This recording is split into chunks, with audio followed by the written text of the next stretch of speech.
সবাই সাবধান, ভুল করলেই সব শেষ।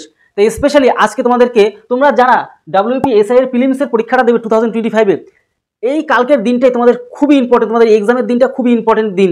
এই গুরুত্বপূর্ণ দিনে তোমরা যদি কোনো রকমভাবে ভুল করে ফেলো তাহলে সারা বছর পরিশ্রম করে কোনো লাভ হবে না, তাহলে কিন্তু সব শেষ। তাই তোমাদের স্পেশালি আজকের এই ভিডিওতে যা যা ইনফরমেশন রয়েছে তোমাদেরকে দেখে নেওয়ার সম্পূর্ণ অনুরোধ করব। কারণ কি, তোমাদের এগুলো যদি অজানা থাকে তাহলে কালকের পরীক্ষাতে কিন্তু তুমি সমস্যায় পড়তে পারো। তাই তোমাদেরকে স্পেশালি বলছি, আজকের একদম এই প্রথম থেকে শেষ পর্যন্ত ভিডিওটা কমপ্লিট ভালো করে দেখে নাও, বেশি সময়ের ভিডিও হবে না। কারণ তোমার জন্য, তোমার যাতে কোনো রকম ক্ষতি না হয়, আমার প্রিয় বাঙালি ভাই বোনরা যেন কোনো রকম ক্ষতির সম্মুখীন না হয়, তার জন্য স্পেশালি দায়িত্ব সহকারে তোমাদের ভিডিওটা বানালাম। অর্থাৎ WBP west Bengal police SI sub ইন্সপেক্টরের যে প্রিলিমসের এক্সাম তোমাদের কালকে যেটা হচ্ছে, তোমাদের যে এক্সামের দিনটা কোনো রকম যেন সমস্যা না হয়, তার জন্য স্পেশালি একদম খুঁটে খুঁটে সম্পূর্ণ রিসার্চ করে তোমাদের যে সমস্যাগুলি হয়, তোমরা বেশিরভাগ প্রতি বছর যে সমস্যাটা করো, সেই সমস্যা নিয়েই আজকে তোমাদের সামনে চলে এসেছি। আর বিভিন্ন ধরনের টিপস দেবো পরীক্ষার আগে, তোমাদের এই ভিডিওটা অবশ্যই দেখে নেওয়া দরকার। পরীক্ষার কেন্দ্রে কি কি নিয়ে যাবে একটা পয়েন্ট, 2 নম্বর পরীক্ষার যে টাইম টেবিল, যে ম্যানেজমেন্ট, সেটা কি করে করতে হবে, একদম সুপার প্ল্যান তোমাদেরকে, মাস্টার প্ল্যান তোমাদেরকে দিয়ে দিচ্ছি। ওএমআর যে ফর্ম ফিল আপ, তোমরা কোথায় ভুল করো সেই জিনিসটা তোমাদের, আর কোথায় সঠিকভাবে তোমাদের অ্যাপ্লাই করতে হবে সেটা তোমাদেরকে বলবো।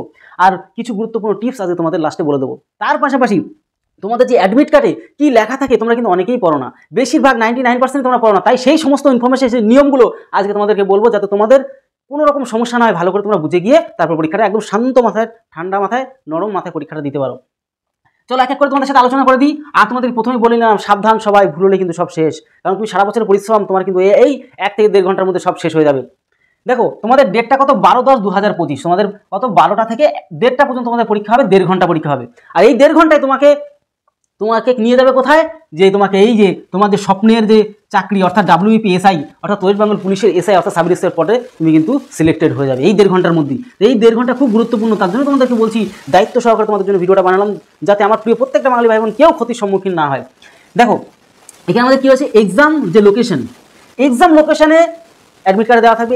এক্সাম লোকেশন আগে ভালো করে দেখে নেবে, অনেকের ভুল হয়ে যায়, ভুল করে দেখে ফেলে এই জায়গায়, হয়ে যায় আর এক জায়গায়। তোমার যে সঠিক লোকেশনটা দেখে বুঝে তুমি কিন্তু গুগলে সার্চ করবে, বা যারা জানে তাদেরকে জিজ্ঞাসা করে তুমি কিন্তু সঠিক লোকেশনে কিন্তু চলে যাবে।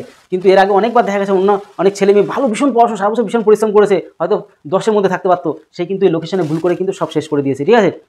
তাই তোমাদের প্রত্যেককে বলবো যে সঠিক সময়ের আগে তোমার লোকেশনে কিন্তু পৌঁছে যাবে। হতে পারে রাস্তার কোনো সমস্যা হতে পারে, কোনো জ্যাম লাগতে পারে, বিভিন্ন ধরনের সমস্যা। তাই তোমাদেরকে যেই সঠিক সময় সব কিছু বলে দিচ্ছি, সঠিক সময়ের কিন্তু নিশ্চয়ই 1 ঘন্টা থেকে 1.5 ঘন্টা আগে চলে যাবেই। রিপোর্টিং টাইমটা কত, 8:30 থেকে শুরু। রিপোর্টিং টাইম 8:30 থেকে শুরু, 10:30 পর্যন্ত, মানে 9-10 2 ঘন্টা রিপোর্টিং টাইম হবে তোমাদের, ঠিক আছে। এই 2 ঘন্টা রিপোর্টিং টাইমের পরে 12টা, অর্থাৎ দেখতে পাচ্ছ মিডিলের ভিতরে তোমার কিন্তু 1-1.5 ঘন্টা এই বিভিন্ন ধরনের প্রসেস হবে, এই লেখালেখি, এটা দেওয়া দেই, খাতা দেওয়া দেই, শুরু হবে 12টার থেকে। 1.5 ঘন্টা তোমাকে বসিয়ে রাখবে, বিভিন্ন ধরনের খাতাগুলো দেবে, এটা সেটা করবে, চেক আপ হবে, এই করে 1.5 ঘন্টা কেটে যাবে, ঠিক আছে। তাহলে কিন্তু এই তুমি যদি 8:30 থেকে তোমার এন্ট্রি অর্থাৎ রিপোর্টিং টাইম, আর তুমি 10:30টার 1 মিনিট পরে যদি যাও, তাহলে তোমাকে কিন্তু আর ঢুকতে দেবে না। এই ভুলটা কিন্তু এর আগের বারে কিন্তু অনেকবার এরকম করে বাড়িতে পাঠিয়ে দেওয়া হয়েছে। তো এই ভুলটা কেউ করবে না, 10:30টার মধ্যে তোমরা কিন্তু কমপ্লিট চলে যাবে এখানে। এবার চলে যাও পরবর্তী, তাহলে 2 বিষয় 3টে বিষয় নিয়ে আমাদের আলোচনা হয়ে গেল। অ্যাডমিট কার্ডে কী লেখা থাকে, খুব গুরুত্বপূর্ণ বিষয়, এটাও সবাই ভুল করে ফেলে। দেখো অ্যাডমিট কার্ডে কী লেখা থাকে, যেটা লেখে এই নিয়মগুলি অনেকে তোমরা পড়ো না, এই নিয়মগুলো প্রত্যেকের পড়া তো বিশেষ করে প্রয়োজন, কারণ এই ভুলটা সবাই কিন্তু করে। অ্যাডমিট কার্ডে তোমাদের ছাড়া কখনো পরীক্ষা ঢুকতেই দেবে না, হয়তো তোমরা জানো, কিন্তু অনেকে অ্যাডমিট কার্ড নিতে মানে আর কি দেখা গেলো তুলে ফেলে, কিন্তু পরীক্ষার খাতায় নিয়ে যায় না, তখন সময় নষ্ট যায়, আবার গিয়ে কোথাও থেকে তুলতে হয়। তাই অ্যাডমিট কার্ডটা অবশ্যই তোমরা কিন্তু আজকেই ব্যাগের মধ্যে প্রত্যেকে ঢুকিয়ে রাখবে, ঠিক আছে। যেদিন চলবে সেদিন ব্যাগের মধ্যে ঢুকিয়ে রাখবে, যে ব্যাগটা নিয়ে যাবে।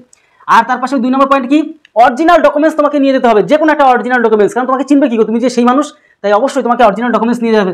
এক হয় Aadhaar card, I card, PAN card, অথবা ড্রাইভিং লাইসেন্স বা পাসপোর্টের যে কোনো একটা নিয়ে তোমাকে নিয়ে যেতে অরিজিনাল, ঠিক আছে।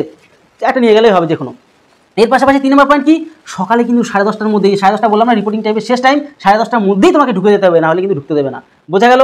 এবার ফর্ম ফিল আপের সময় ছেলে মেয়ে যদি ভুল করে ফেলো, অনেকে মেলের জায়গায় ফিমেল লিখে ফেলে, আবার নিজেরা যখন অ্যাপ্লাই করে মোবাইলের মধ্যে ভুল অনেক করে ফেলে, আবার ফিমেলের জায়গায় তুমি মেয়ে, তোমার কি লিখতে হবে, মেল লিখতে হবে। তুমি যদি ছেলে হও তাহলে মেল লিখতে হবে, আর তুমি যদি মেয়ে হও তাহলে ফিমেল লিখতে হবে। অনেকে ছেলের জায়গায় মেয়ে লিখে ফেলে, এই ভুল করলে তোমাকে কিন্তু ঢুকতে দেবে না, এটা খুব গুরুত্বপূর্ণ একদম পয়েন্ট করে লেখা আছে। এর পাশাপাশি পরীক্ষা শেষ পর্যন্ত তোমাকে কিন্তু অবশ্যই থাকতে হবে, পরীক্ষা পুরো কমপ্লিট হবে তারপর প্রত্যেকে ছাড়বে, তারা কিন্তু ছাড়বে না। এবার মোবাইল কিন্তু একদমই অ্যালাউ নেই, মোবাইল থেকে শুরু মানে কোনো রকম ডিভাইস, শুধু মোবাইল বলে কথা না, কোনো রকম ঘড়ি থেকে শুরু করে কোনো ডিভাইস তোমাকে নিতে দেবে না, ঠিক আছে। কারণ অনেকে পূর্ববর্তীকালে অনেক ধরা পড়েছে এরকম কেস, যে বিভিন্ন ধরনের চিপস নিয়ে যায়, সেখান থেকে আবার শুনে, বা বিভিন্ন ধরনের স্ক্রিন নিয়ে যায়, সেখান থেকে সমস্ত কিছু বাইরের থেকে বলে দেয়, এই জিনিসগুলো দেখা গেছে, তার জন্য কেউ কাউকে ঢুকতে দেয় না মোবাইল বা কোনো রকম ডিভাইস নিয়ে।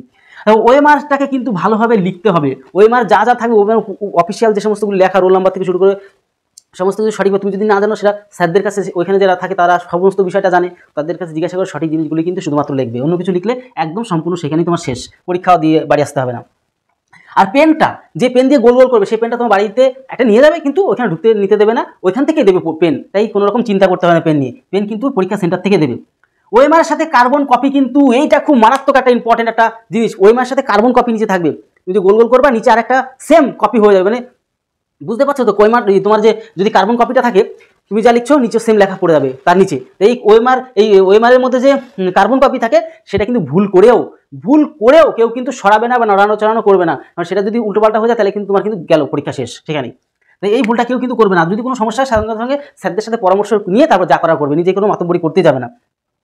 কোথাও বুঝতে অসুবিধা হলে অবশ্যই জিজ্ঞাসা করো, কারণ হতেই পারে তুমি কোনো জিনিস বুঝতে পারছো না, ওই সময় মাইন্ডে একটা প্রেশার থাকে, পরীক্ষাটা আমার ভালো করে দিয়ে বেরোতে হবে, মা বাবার স্বপ্ন, নিজের স্বপ্ন পূরণ করতে হবে, অনেক কিছু করতে হবে, লাইফে কত বড় বড় ডিসিশন নিতে হবে, বড় কিছু করতে হবে, তখন ওই যে মাথায় টেনশন থাকে, চাপ থাকে, সেই চাপের মধ্যে অনেক সময় দেখা গেলো জানা জিনিস অনেক সময় ভুল হয়ে যায়। সেই ভুল হওয়ার হাত থেকে রক্ষা পেতে অবশ্যই স্যার ম্যাডামদের সাথে পরামর্শ করে নেবে। এই গেল অ্যাডমিটের লেখা। এইবার চলো এই ইম্পর্টেন্ট টাইপটা লাস্টে বলবো তোমাদেরকে। চলো পরীক্ষা কেন্দ্রে কি নিয়ে যাবে, এটা খুব গুরুত্বপূর্ণ। আগে তোমাদের সাথে একটু আলোচনা করলাম, তবে আরেকবার বলে দিই, অ্যাডমিট কার্ড যে কালার প্রিন্ট অথবা সাদা কালো, তোমাদের অ্যাডমিট কার্ডে কালার প্রিন্টে নিয়ে গেলে হবে, সাদা কালো যে কোনো একটা নিলেই হবে, কোনো চাপ নেই। তবে সাদা কালো নিয়ে যাও, পয়সা খরচটা কম হয়, ওখানে 10 টাকা লাগে কালারে বের করতে হয় সম্ভবত, আর এটা 5 টাকার মধ্যে হয়ে যায়। আর একটা তোমার পাসপোর্ট সাইজের ফটো নিয়ে যাবে, কারণ যেটা তুমি ওই অ্যাডমিট কার্ডে লাগানো আছে সেই ফটোটাই তুমি নিয়ে যাও, বা একটু মোটামুটি তোমার ভালো কোনো ছবি থাকলে নিয়ে যাবে, কারণ তাহলে কি হয় যে পরিচয়টা থাকে, যদি কখনো যায় তাহলে তুমি দিতে পারবে সেটা। 2 নম্বর পয়েন্ট কি, যে অরিজিনাল যে আইডি প্রুফ তোমার ডকুমেন্টস, অবশ্যই তোমাকে চিনবে কি করে, এক হয় আধার কার্ড নেবে, অথবা ভোটার, অথবা প্যান কার্ড, পাসপোর্ট সাইজের ড্রাইভিং লাইসেন্স, যে কোনো একটা নিয়ে গেলে হয়। অনেক ক্ষেত্রে অনেকে দুটো নিয়ে যায়, কোনো রকম চাপ থাকে না, চলো একটা নিলেও অসুবিধা, আধার কার্ডটা নিলেও হয়ে যায়, আর কোনো কিছু লাগে না। এটা গেল পরীক্ষার টাইম ম্যানেজমেন্ট, এটা খুব মারাত্মক বিষয়। পরীক্ষার টাইম ম্যানেজমেন্টের জন্য অনেকে কিন্তু পরীক্ষা নাম্বার কম পেয়ে যায়। ম্যানেজমেন্ট তোমাদেরকে বলতে একদম সিম্পল হবে জিনিসটা, দেখো তোমাদেরকে মাস্টার প্ল্যান বলে দিচ্ছি, দেখো বোঝে সবাই, জানে সবাই, তারপরেও কিন্তু ভুল করে। কিরকম? ইগো ভাব নিলে হবে না, জেদ ভাব কিন্তু পরীক্ষা খাটলে হবে না। জেদ বলতে কোন জেদ? আমি প্রশ্নটা পাচ্ছি না, আমি এটা করবোই, তারপর পরেরটা যাবো, গেল তোমার পরীক্ষা বাস লেগে গেল। ওই ভুল একদম করবে না।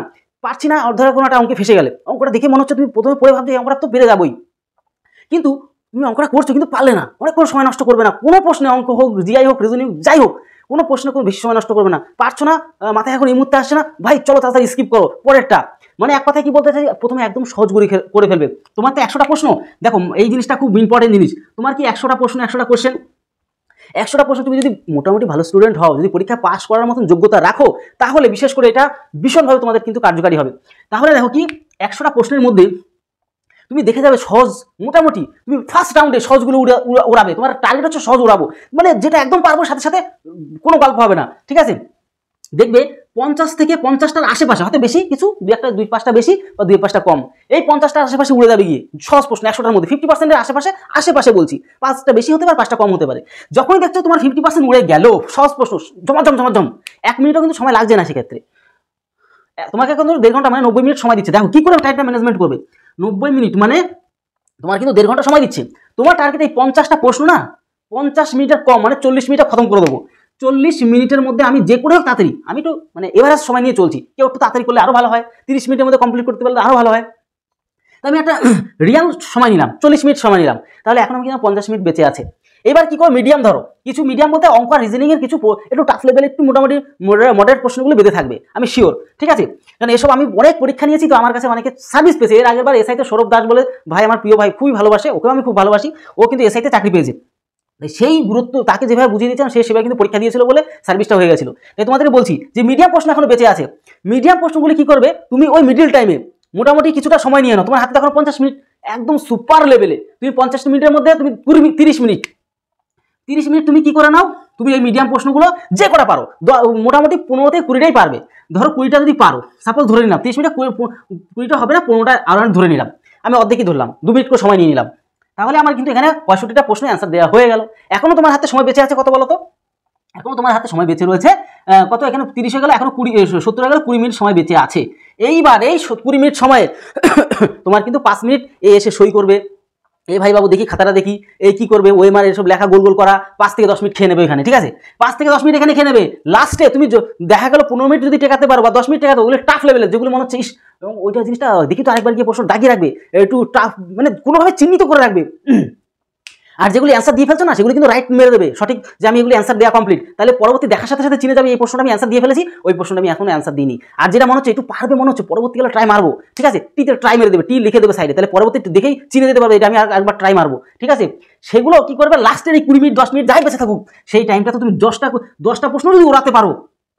আর একটা কথা বলে দিই, মোটামুটি 5-7টা প্রশ্ন যেগুলো মনে হবে গেস মারবে, গেস মারতেই হবে, 5-7টা, বেশি রিস্ক নেবে না, 5 থেকে 7টা, তবে হ্যাঁ সাইন্টিফিক্যালি গেস মারবে, যে এই প্রশ্নে পারি বা চিনি কিন্তু কনফিউজ মনে হচ্ছে, 50-50 মনে হচ্ছে, সেগুলি মারবে, যেগুলি কোনো মানে কিচ্ছু জানি না, কিছু বুঝি না, কিন্তু কোনো চিন্তাভাবনা নেই, কোনো মানে ওর কোনো সম্বন্ধে কিছু বুঝি না, সেগুলি ভুল করেও হাত দেবে না, তাহলে কিন্তু কেসই খাবে বেশি, মানে 100%, 99%, 9 পয়েন্ট সবই পুরো চান্স থাকবে যে ওটা তুমি রং অ্যান্সারই দিয়ে ফেলবে।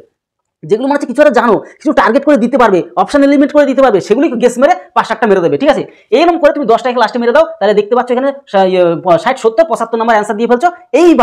এবার আমি এটা যে পাস করার মতো নাম্বার আমি বলে দিলাম। এবার 75-এর মধ্যে দেখো কিছু এদিক সেদিক হবে। এবার আমি এইটা বললাম কেন, তাও রিস্ক 75, মোটামুটি 80-র উপরে একটা অ্যান্সার মারতে হবে সঠিক, মানে চেষ্টা রাখতে পুরোই সঠিক। তোমাদের বলবো 65%-এর ওপরে, 65% প্লাস নাম্বার স্কোর করে আসো, একদম চক্কা বেজে যাবে, আমি গ্যারান্টি। ওই ভাই যখন সে মানে 60-এর আশেপাশে নাম্বার পেয়েছিল, ওটা আমি 65 টার্গেট দিয়েছিলাম, ও চাকরি পেয়ে গেছে। তাই তোমাদেরকে বলবো 65, মানে মোটামুটি 65 রাউন্ড রাখো। আর চেষ্টা তো সবাই করে যে আমি 100-100 পেয়ে যাই, চেষ্টা রাখতে হবে যত বেশি স্কোর পাওয়া যায়, বাড়ি আসে রিল্যাক্সে থাকবে, কোনো রকম চাপ থাকবে না। তাই তোমাদের প্রত্যেককে বলবো যে এই প্ল্যান প্রথমে সহজ, তারপরে মিডিয়াম, তারপরে কঠিন ধরবে, যেগুলো সহজ পাওয়ার সাথে সাথে ওড়াবে, সময় কোনো নষ্ট করা যাবে না, পরবর্তীকালে দেখে নেবো, পরে সময়টা আমি দেখে নেবো, এই মাস্টার প্ল্যানে কিন্তু অবশ্যই কাজ করো তোমরা। আর ওএমআরে ভাই কোনো ভাই বোন, আমার প্রিয় যত ভাই বোনরা তোমরা রয়েছো, ওএমআরে যদি কোনো রকম ভুল না হয়, এটাই তোমার কিন্তু সবচেয়ে চ্যালেঞ্জিং কাজ। অনেকে টেনশনে ভুল করে ফেলে, আমার নিজের বন্ধু একসময় ভুল করে ফেলেছিল। তাই তোমাদেরকে বলবো যে এই ভুলটা কেউ করে শান্তশিষ্ট রাখবা, ব্রেন একদম প্রেশার কুল রাখবা, যে আমাকে এখানে আজকের লড়াই লড়ে জিততেই হবে। কারণ কি, আজকে এমন একটা ডেট, আর আজকে এমন একটা 1.5 ঘন্টা, যেখানে আমি সারা বছর, 1.5 বছর, 2 বছর, 3 বছর পড়াশোনা করে এই সময়টা পেয়েছি। একদম ঠান্ডা মাথায় রেখে রিল্যাক্সে খাটো, ঈশ্বরের, তোমার যেই ঈশ্বরই হোক তার কাছে একদম শান্ত মাথায় একটা নমস্কার করো, যে ঈশ্বর তুমি ভরসা, আর আমি তো আছি। মানে নিজের প্রতি সেই কনফিডেন্স তো অবশ্যই রাখতে হবে, ঈশ্বরের প্রতি রাখলে কি একটা রিল্যাক্সেবল ফিল মনে হয়, যে না আমার পাশে কেউ আছে, আমার শক্তি দেওয়ার কেউ আছে, ব্যাস নমস্কার দিয়ে বসে পড়বে, আর তোমার যুদ্ধ, তুমি তোমার এই লড়াই জিততেই হবে, সেরকমভাবে কিন্তু তুমি কিন্তু লড়বে। ওই মাঠটা ভালো করে ফর্ম ফিল আপ করো, এখানে বলার কিছু নেই, তোমরা সবাই প্রস্তুতি জানো কোথায় কীভাবে করতে হয়। প্রথমে অফিসিয়াল কিছু যে রোল নাম্বার, নিজের নামগুলি লিখতে হয়, ওগুলি ভুল করবে না একদমই, তারপর ওই মার্ক গোল গোল করবে। আর আমি বলবো তোমাদেরকে, পরীক্ষা যখনই অ্যান্সার একটা দিয়ে ফেলবে, 5-7টা এক একটা পেজ দেখবে, একটা পেজ করে আছে, একটা পেজের সঠিকগুলো দিয়ে বলবে, সাথে সাথে গোল মেরে দেবে। কারণ ওই পরবর্তীতে দেবো তখন কিন্তু কেস খাবে, কিন্তু এটা কিন্তু অনেকের ভুল করে, পরবর্তী গোল মারার সময় পায় না, একটা পেজের অ্যান্সার রেডি করে ফেলবে, একটা পেজটা আছে তো ওই মার্ক প্রশ্ন দেয়, একটা পেজের কমপ্লিট করবে আর সাথে সাথে গোল মারবে, একটা পেজ কমপ্লিট করবে, গোল মেরে দেবে, এরকমভাবে করে দিও, ঠিক আছে? সবথেকে বেটার হবে, তাহলে কোনো চাপ থাকবে না, পরে প্রেশার পড়বে না যে আমি ওই মারে গোল মারি নিয়ে এই নেই সেই নেই, ওইসব চিন্তা থাকবে না। এবার এই সমস্ত কিছু হয়ে গেল, এবার আমরা চলে আসবে কিছু গুরুত্বপূর্ণ টিপসের কথা, খুব দুর্দান্ত ব্যাপার।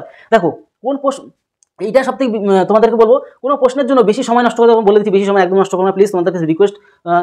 এবার অজানা প্রশ্ন অবশ্যই ছেড়ে দেবে, অন্যের কোনো প্রশ্ন সঠিককে বন্ধু এটা বল না, এটার সঠিক উত্তর কি, ও ভুল বলে দেওয়ার চান্সটাই বেশি থাকে। সবার এখানে কম্পিটিশনের ব্যাপার না, সবার মনে একটা হিংসা চলে যে আমি যদি ওর সঠিক বলে দিই ও আমার থেকে এগিয়ে যাবে, এই ভুল সঠিককে বলতেই চায় না ওই জায়গাটায়। তাই অবশ্যই নিজে যা পারবে তাই করে দিয়ে আসবে। বোঝা গেল ব্যাপারটা? আশা করি বুঝতে পারলে। চলো দেখি। আর কোনো রকম সমস্যা হলে স্যার ম্যাডামদের সাথে আর জিজ্ঞাসা করবে, তর্ক বিতর্ক স্যার ম্যাডামদের সাথে একটু করতে দেও না, তোমার ক্ষতি করে দিতে পারে। তুমি তো বুঝবে না, ওরা এখন মেন লিডারের দায়িত্ব রয়েছে, কখন কি করে দেবে। কারণ তুমি ওখানে ভাই মেন কথা হচ্ছে তুমি গেছে পরীক্ষা দিতে, তোমার মানে কিছু করার নেই ওখানে, আসবে কারোর সাথে তর্ক বিতর্কের মধ্যে যাবে না। আর কোনো রকম সমস্যা থাকলে অবশ্যই স্যার ম্যাডামের সাথে আলোচনা করো। 5-7টা গেস মারার কথা বলে দিলাম। অবশ্যই তোমাদেরকে এটা বলবো যে কোনো যদি অবৈধ কাজ দেখো, কোথাও যদি পরীক্ষা দেওয়ার আগে দিয়ে কোনো অবৈধ আনলিগাল কাজ দেখো, যে এই কেউ ভিডিও দেখে দেখে লিখে নিচ্ছে, পরীক্ষা খাতায় গিয়ে কিছু একটা করবে, নকল টকল করবে, এটা সেটা করবে, সাথে সাথে চুপি চুপি ভিডিও করে ফেলো, আমাদের হোয়াটসঅ্যাপ গ্রুপে লিঙ্ক দেওয়া থাকে, সেখানে এসে আমাদের কাছে শেয়ার করে দাও। বাকি যে কী করতে হয় সেটা আমি দেখে নিচ্ছি, বা আমাদের যে সমস্ত স্যাররা রয়েছে, যারা দায়িত্ববান স্যাররা রয়েছে, তাদের সাথে আমি কিন্তু বিষয়টা ভালো করে আলোচনা করে একটা না একটা ব্যবস্থা অবশ্যই নেব আমরা। আর তোমাদেরকে একটাই বলে, কারণ কি এটা কেন বললাম, তোমরা প্রত্যেকে প্রচুর পরিশ্রম করে পরীক্ষাটা দিয়ে যাচ্ছ, এই যে যারা অসৎভাবে জিনিসগুলো করছে, অবৈধভাবে জিনিসগুলো করছে, অবশ্যই তাদের তো একটুখানি অ্যাকশন নিতেই হবে, তাই না? কারণ তোমরা পরিশ্রম করে যাচ্ছ, তোমাদের পরিশ্রমের দামটা তো তোমাদের রাখতে হবে না। তো যাই হোক, সমস্ত বিষয় তোমাদের সাথে আলোচনা করে আমাদের হোয়াটসঅ্যাপ গ্রুপ, যদি নতুন হয়ে থাকো এরকম ধরনের খুব হেল্পফুল ভালো ভালো ভিডিও পেতে অবশ্যই আমাদের চ্যানেলকে সাবস্ক্রাইব করে বেল আইকনটিকে প্রেস করো। আর কোথাও যদি এখনো প্রবলেম ক্রিয়েট হয়, এখন যদি কোনো কনফিউজ থাকে, কোনো কোয়ারিজ থাকে, কোনো ডাউট থাকে, অবশ্যই আমাদের কমেন্ট করো। তাহলে ভিডিওটা দিলে তৎক্ষণাৎ পরিবারের সাথে ভালো থেকো, সুস্থ থেকো। জয় হিন্দ, জয় ভারত।